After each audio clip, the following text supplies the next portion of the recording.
কোন জালেম শাসকের সমর্থনকারী হবে, তার দালালি করবে, সে মিথ্যা বলে, সে মিথ্যার পক্ষে কথা বলবে, জেনেও সে ওই মিথ্যার পক্ষে লড়বে এবং তার জুলুমের পক্ষে অবস্থান নেবে, এই সম্পর্কে নবী সাল্লাল্লাহু আলাইহি ওয়াসাল্লাম বলেছেন সে আমার উম্মত নয়। এই সম্পর্কে বাজ্জার এবং তাবরানী বর্ণিত হাদিস আছে, মুসনাদ আহমদে বর্ণিত হাদিস আছে। নবী সাল্লাল্লাহু আলাইহি ওয়াসাল্লাম বলেছেন সাতাকুনু উমারা ইয়াকযিবুন ওয়া ইয়াজলিমুন, একটা সময় আসবে, কিছু শাসক আসবে দুনিয়াতে, এরা মিথ্যা কথা বলবে জনগণের সাথে, মানুষের সাথে, আবার তাদের অধীনস্থ লোকদের প্রতি তারা জুলুম করবে।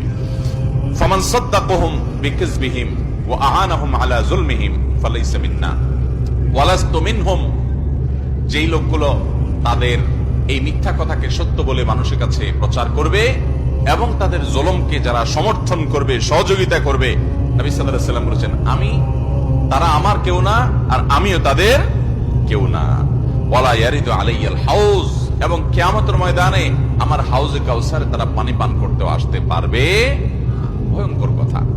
এর বিপরীতে নবী সাল্লাল্লাহু আলাইহি ওয়াসাল্লাম বলেছেন যে ব্যক্তি মিথ্যাকে মিথ্যা হিসাবে জানবে, এটাকে সত্য বলে সমাজে প্রতিষ্ঠিত করার চেষ্টা করবে না, জুলুমের পক্ষে গিয়ে সহযোগিতা করে জালিমের সহযোগী হবে না, তো সেই ব্যক্তি সম্পর্কে নবী সাল্লাল্লাহু আলাইহি ওয়াসাল্লাম বলেছেন সে আমার আর আমি তার, এবং সে আমার হাউজে কাউসারে পানি পান করবে ইনশাআল্লাহ।